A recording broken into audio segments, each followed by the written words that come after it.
Wow, gegerkan Asia Tenggara. FAM sombong tolak ajakan pertandingan mini dari PSSI. Pertandingan ini untuk persiapan timnas jelang kualifikasi Piala Dunia 2026. Dengan santai dan berkelas dikomentari oleh Alex Pastor Malaysia, negara mana itu? Simak fakta lengkapnya hingga selesai.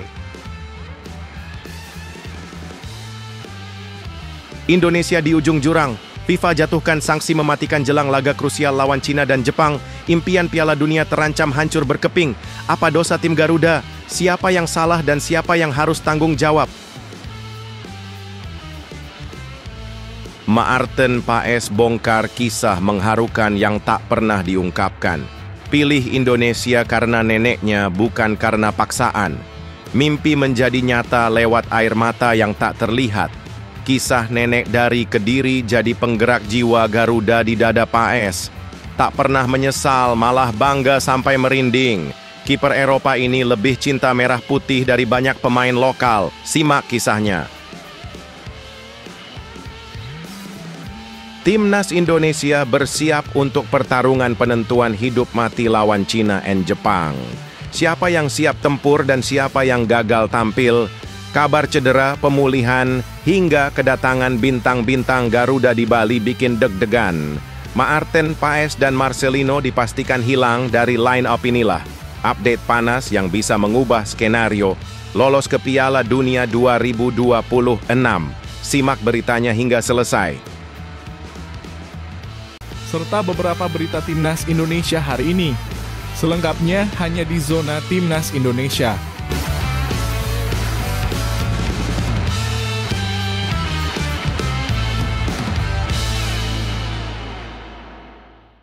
Sebelumnya, jangan lupa subscribe channel ini supaya tidak ketinggalan berita Timnas Indonesia. Wow, gegerkan Asia Tenggara. FAM sombong tolak ajakan pertandingan mini dari PSSI. Pertandingan ini untuk persiapan timnas jelang kualifikasi Piala Dunia 2026. Dengan santai dan berkelas dikomentari oleh Alex Pastor Malaysia, negara mana itu? Simak fakta lengkapnya hingga selesai. Dunia sepak bola Asia Tenggara kembali memanas. Presiden Federasi Sepak Bola Malaysia, FAM, secara mengejutkan menolak undangan dari Persatuan Sepak Bola Seluruh Indonesia (PSSI) untuk mengikuti turnamen mini persiapan kualifikasi Piala Dunia 2026 yang rencananya digelar di Jakarta bulan depan. Namun, yang membuat publik Indonesia benar-benar geram bukanlah soal penolakan itu semata, melainkan cara FAM menyampaikan penolakan tersebut. Arogan, merendahkan, dan terkesan melecehkan niat baik PSSI. Dalam pernyataan resminya yang tersebar luas di media sosial, Presiden FAM, Datuk Hamidin Amin, mengatakan, "Kami menghargai ajakan dari pihak PSSI. Tapi Malaysia tidak butuh turnamen seperti itu. Kami lebih memilih menghadapi lawan-lawan yang lebih berkualitas, bukan hanya untuk sekadar latihan bersama seperti yang ditawarkan Indonesia." Timnas Malaysia sedang fokus ke level yang lebih tinggi, bukan bermain di turnamen yang tidak jelas kepentingannya. Pernyataannya tersebut langsung membuat publik Indonesia naik pitam. Banyak netizen menilai pernyataan Datuk Hamidin tidak hanya menyombongkan kualitas tim Malaysia yang belum stabil, tapi juga meremehkan inisiatif PSSI yang sejak awal ingin membangun solidaritas dan kompetisi sehat di kawasan ASEAN.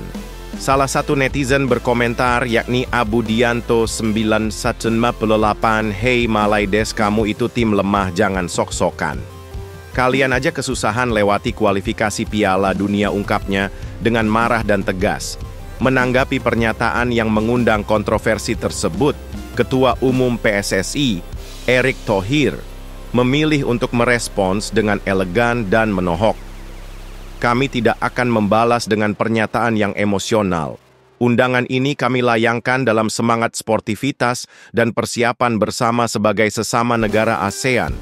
Jika ada yang merasa terlalu hebat untuk bekerja sama, yaitu pilihan mereka. Kami akan fokus pada yang mau maju, bersama saja," tegas Erick yang sangat kesal.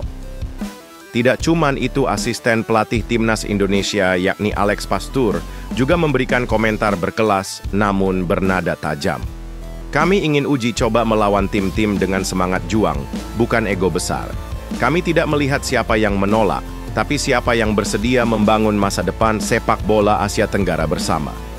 Meski tanpa kehadiran Malaysia, turnamen mini ini dipastikan tetap berlangsung dengan partisipasi dari beberapa negara ASEAN lainnya, seperti Thailand, Vietnam, dan Filipina. Memang Malaysia itu negara di mana?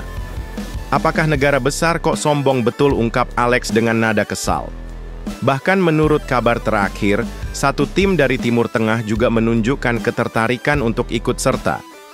Kondisi ini justru membuat atmosfer turnamen menjadi lebih fokus, tanpa drama berlebihan. Namun, publik pecinta sepak bola tanah air tetap kecewa dengan sikap arogan dari FAM. Banyak yang merasa bahwa Malaysia melewatkan kesempatan besar untuk meningkatkan kualitas tim mereka sendiri. Jika bukan karena arogansi, lalu karena apa? Bagaimana menurut kalian? Apakah sikap FAM ini menunjukkan keengganan untuk bersatu di kawasan ASEAN, atau justru tanda bahwa mereka mulai kehilangan arah dan iri dengan Indonesia yang sukses dalam membangun timnasnya? Kalau kamu punya pendapat soal konflik panas ini, tuliskan di kolom komentar. Dan juga like jika kamu dukung PSSI tetap jalan terus tanpa si Malaysia yang arogan dan sombong, serta subscribe untuk terus update berita dan kabar panas dunia sepak bola, hanya di channel ini.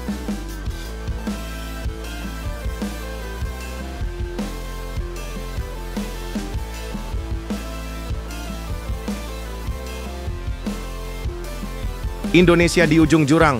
FIFA jatuhkan sanksi mematikan jelang laga krusial lawan Cina dan Jepang. Impian Piala Dunia terancam hancur berkeping. Apa dosa tim Garuda? Siapa yang salah dan siapa yang harus tanggung jawab? Angin panas berembus ke markas timnas Indonesia. Dan kali ini bukan dari lawan di lapangan, melainkan dari FIFA.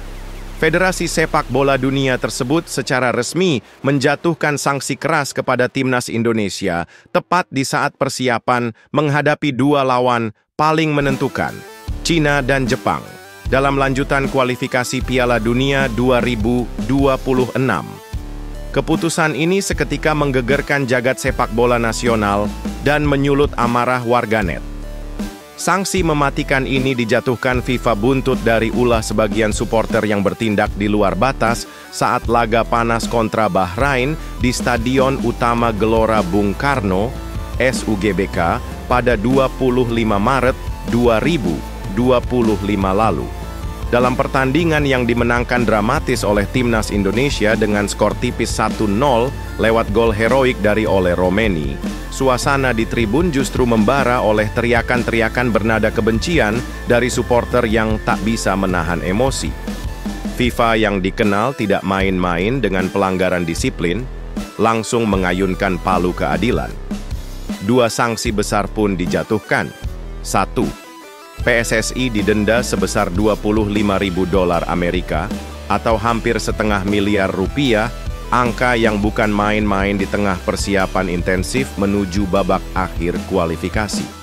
Kedua, kapasitas stadion pada laga kandang melawan Cina dipotong 15%, yang berarti ribuan supporter setia Garuda dipastikan tidak bisa mendukung langsung dari dalam stadion. Ini bukan sekadar sanksi, ini tamparan keras di wajah sepak bola nasional. Saat pasukan Patrick Kluivert tengah berjuang mati-matian menjaga peluang lolos ke putaran keempat, kabar buruk ini datang seperti badai di tengah pelayaran.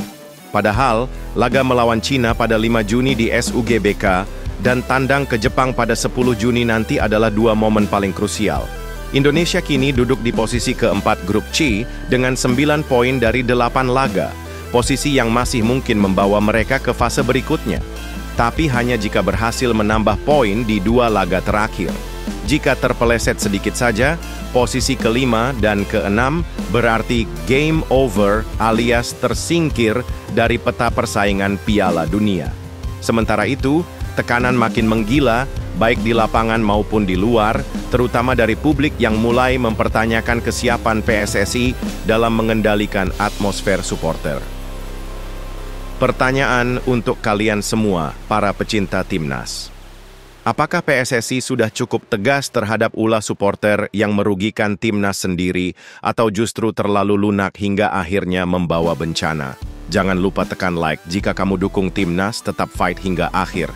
Subscribe sekarang juga untuk kabar terpanas, fakta tercepat, dan drama sepak bola yang tak akan kamu temukan di tempat lain.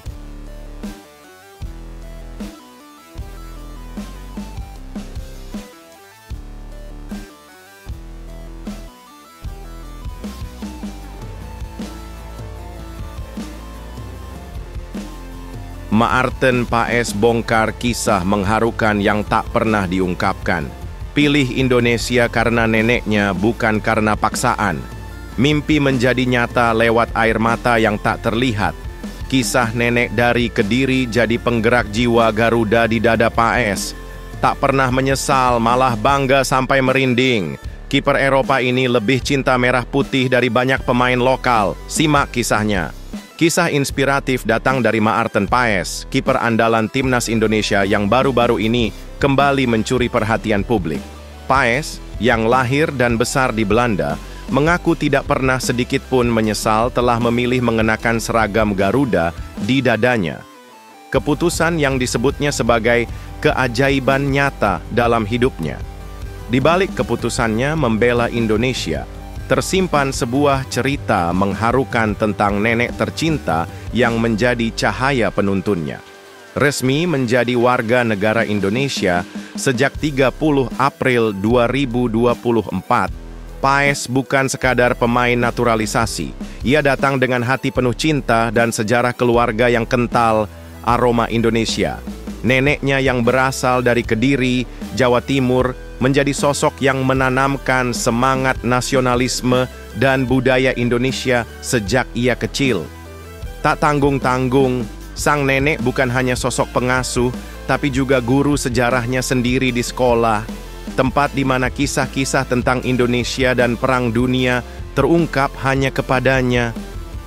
Nenek saya adalah ibu baptis saya. Kami sering masak bersama makanan Indonesia saat saya kecil, ujar Paes penuh emosi.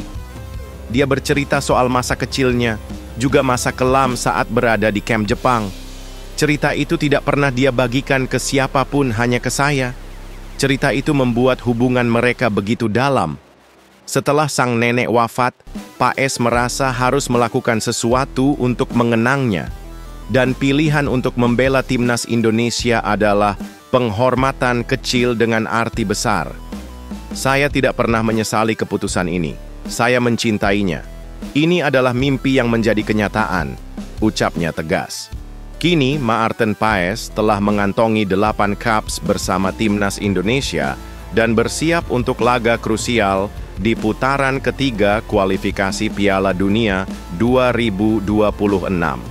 Sayangnya, ia akan absen di laga melawan Cina pada 5 Juni 2025 karena akumulasi kartu, tapi akan kembali membentengi gawang Garuda dalam lawatan berat ke Jepang pada 10 Juni. Pertanyaan untuk kalian semua yang cinta merah putih. Apakah Maarten Paes sudah menunjukkan rasa nasionalisme yang bahkan lebih dalam dari banyak pemain lokal?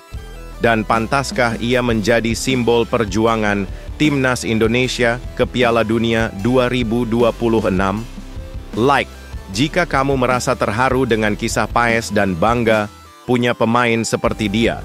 Subscribe sekarang untuk terus mengikuti cerita inspiratif, panasnya drama sepak bola, dan perjuangan Garuda menuju pentas dunia.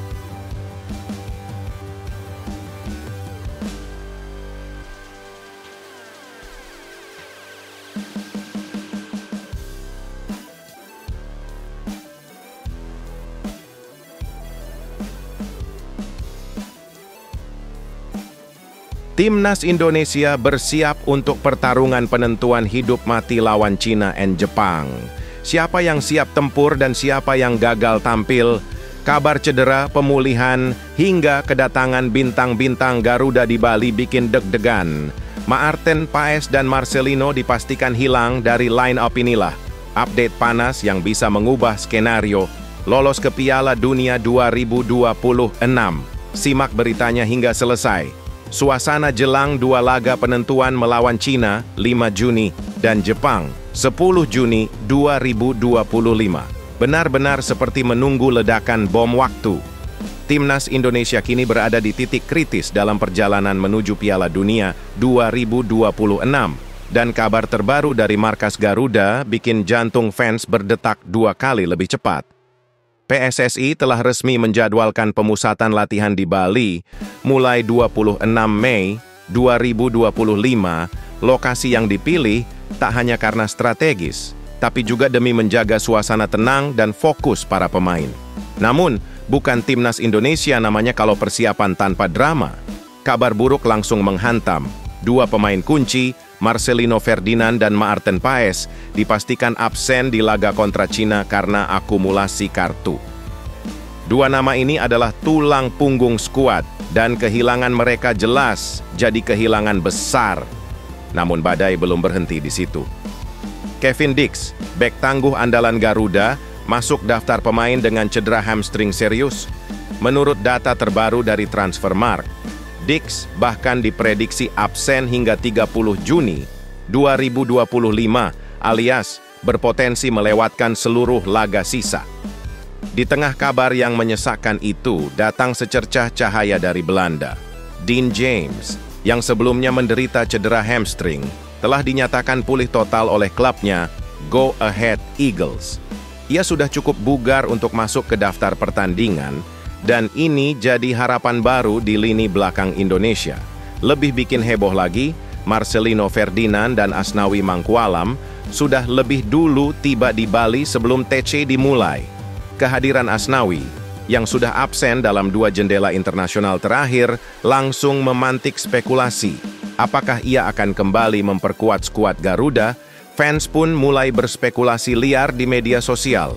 Apakah ini isyarat bahwa Asnawi akan mengisi kekosongan yang ditinggalkan Dix atau hanya sekadar liburan singkat? Yang jelas, kesiapan fisik dan mental skuad Garuda kini sedang diuji habis-habisan. 2 pertandingan tersisa akan jadi final sesungguhnya, dan setiap keputusan, setiap kehadiran pemain bisa jadi penentu nasib Indonesia di panggung dunia. Pertanyaan untuk kalian, penggila Garuda sejati. Dengan absennya beberapa pilar penting dan munculnya kejutan baru seperti Dean James and Asnawi, apakah Timnas Indonesia masih punya peluang realistis untuk lolos ke babak berikutnya? Atau ini justru awal dari akhir? Jika kamu tetap percaya Timnas Indonesia bisa bangkit dan melawan segala rintangan, subscribe sekarang juga untuk update tercepat, gosip terpanas, dan detik-detik dramatis perjuangan Garuda menuju Piala Dunia 2026.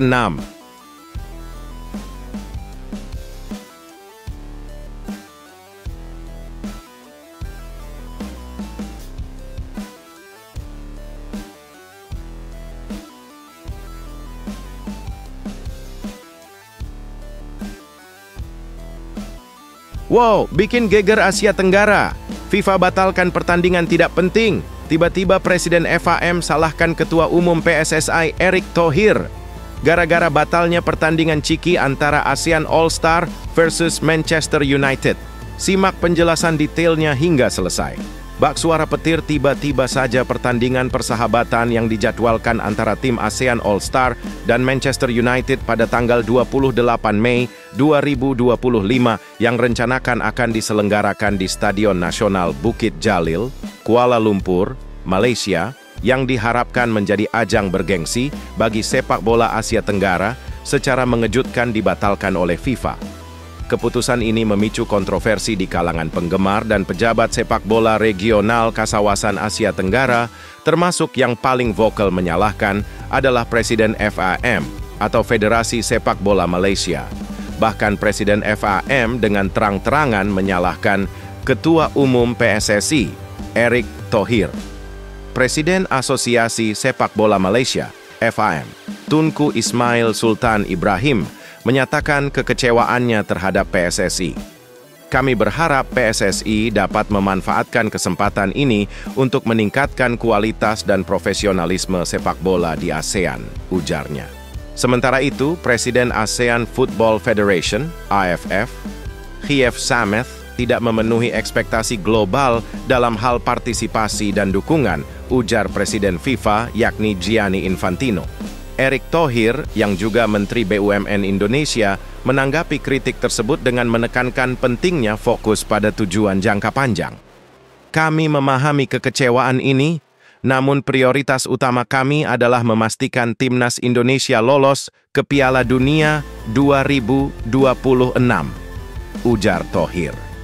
Ia menambahkan bahwa PSSI telah mengirimkan surat protes kepada FIFA terkait keputusan Presiden AFF yang meminta pemain timnas untuk membela ASEAN All-Star tanpa menyurat terlebih dahulu. PSSI melakukan seperti itu sebab ingin menunjukkan komitmen untuk memperjuangkan keadilan dalam sepak bola. Terutama sepak bola di kawasan Asia Tenggara, sangatlah banyak mafia yang mengrogoti fair play dalam sepak bola.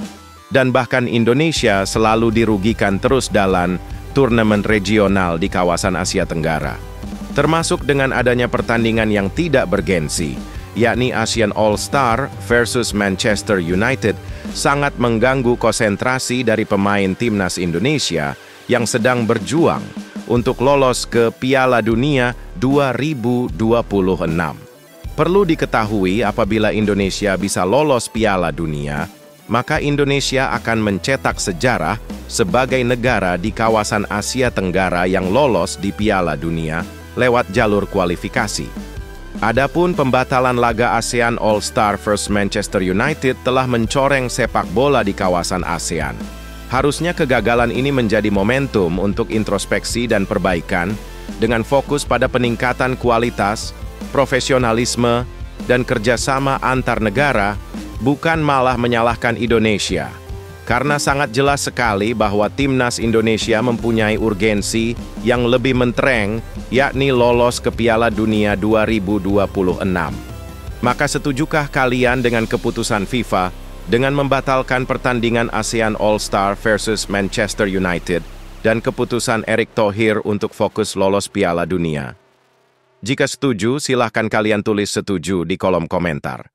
Dan berikan argumen kalian tentang FAM yang menyalahkan PSSI. Dan juga jangan lupa like video ini, dan apabila bermanfaat bisa kalian share video ini. Dan jangan lupa subscribe channel ini agar tidak ketinggalan berita-berita tentang Timnas Indonesia.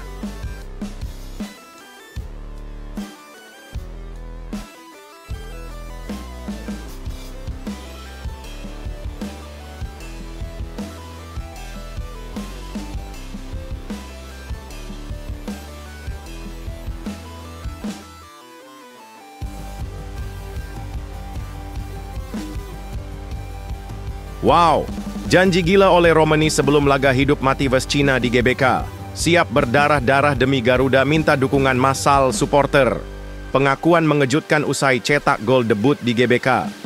Kalian kekuatan saya, bakal ada keajaiban di Jakarta. Simak ungkapannya yang membara sampai selesai. Jakarta, Stadion Utama Gelora. Bung Karno akan segera meledak dalam atmosfer yang membara ketika timnas Indonesia menjamu Cina dalam laga krusial penentuan nasib di ronde ketiga kualifikasi Piala Dunia 2026 zona Asia pada 5 Juni 2025 mendatang. Di balik hiruk-pikuk persiapan dan tekanan yang luar biasa, muncul satu sosok yang mencuri perhatian. Ole Romeni, sang juru gedor Garuda, melontarkan janji mengejutkan yang langsung membuat para supporter panas dingin. Penyerang yang baru saja menjadi pahlawan saat laga kontra Bahrain itu menebar aura perlawanan dan tekad baja. Dengan suara lantang dan mata membara, pemain yang kini berseragam Oxford United tersebut berikrar tidak akan mengecewakan publik tanah air yang memenuhi GBK. Kalian adalah kekuatan kami. Saya pribadi merasakan getaran semangat dari tribun saat laga terakhir, dan itu tak ternilai, ucapnya dengan nada emosional. Laga kontra Cina bukan sekadar pertandingan biasa. Ini adalah taruhan harga diri, penghabisan napas, dan pintu gerbang menuju sejarah. Lolos ke Piala Dunia 2026. Indonesia masih menjaga asa emas untuk mencetak prestasi terbesar dalam sejarah sepak bola nasional. Tapi bukan hanya Garuda yang mengincar tiket emas itu, China juga datang ke Jakarta membawa semangat tempur usai menekuk Indonesia 2-1 di pertemuan sebelumnya di Qingdao. China, di bawah komando pelatih kawakan Branko Ivankovic, membawa misi mempertahankan superioritas. Tapi bagi Ole Romeni dan kawan-kawan, momen balas dendam sudah ditetapkan. GBK bukan sekadar stadion, ia adalah kawah Candra di Muka, tempat lahirnya legenda baru, dan Romeni siap mencatatkan namanya dengan tinta emas. Di pertandingan melawan Bahrain, saya langsung merinding melihat dukungan supporter. Itu jadi dorongan spiritual dan mental yang tak tergantikan. Maka dari itu, saya janji akan berikan segalanya. Kami akan bermain penuh percaya diri dan tidak akan mengecewakan kalian, tegasnya dengan sorot mata penuh tekad. Ia bahkan menyebut atmosfer GBK sebagai amunisi rahasia tim nasional. Bagi striker keturunan Medan ini, penampilan di GBK bukan hal biasa. Itu adalah mimpi yang jadi kenyataan. Dalam debutnya saja, ia langsung mencetak gol kemenangan dan kini ingin menulis kisah lanjutan yang lebih heroik. Pertandingan melawan China bisa menjadi titik balik sejarah sepak bola Indonesia dan Romeni ingin berada di barisan depan penentuan itu. Skuad Patrick Kluivert tahu bahwa 3 poin di kandang adalah harga mati sebelum mereka melawat ke Jepang 5 hari kemudian. Artinya, tidak ada ruang untuk kesalahan, tidak ada toleransi untuk setengah hati, semua harus all out. Dan untuk itu mereka butuh dukungan dari lautan merah putih yang mengguncang langit Jakarta. Kalau atmosfer lawan Bahrain bisa seperti itu, saya yakin saat lawan Cina bakal lebih gila lagi. Ayo kita ulangi, bahkan ayo kita lipat gandakan. Pungkas Ole dengan nada penuh semangat yang bisa membakar stadion dari kejauhan. Dengan segalanya yang dipertaruhkan, dari ambisi pribadi, harga diri bangsa, hingga mimpi lolos ke pentas dunia, pertandingan ini menjanjikan lebih dari sekadar adu skor. Ini adalah pertarungan hidup mati. Dan janji Romeni bisa menjadi pemantik sejarah baru Garuda. Apakah dia bisa membuktikannya? Berikan komentar dan dukungan kalian.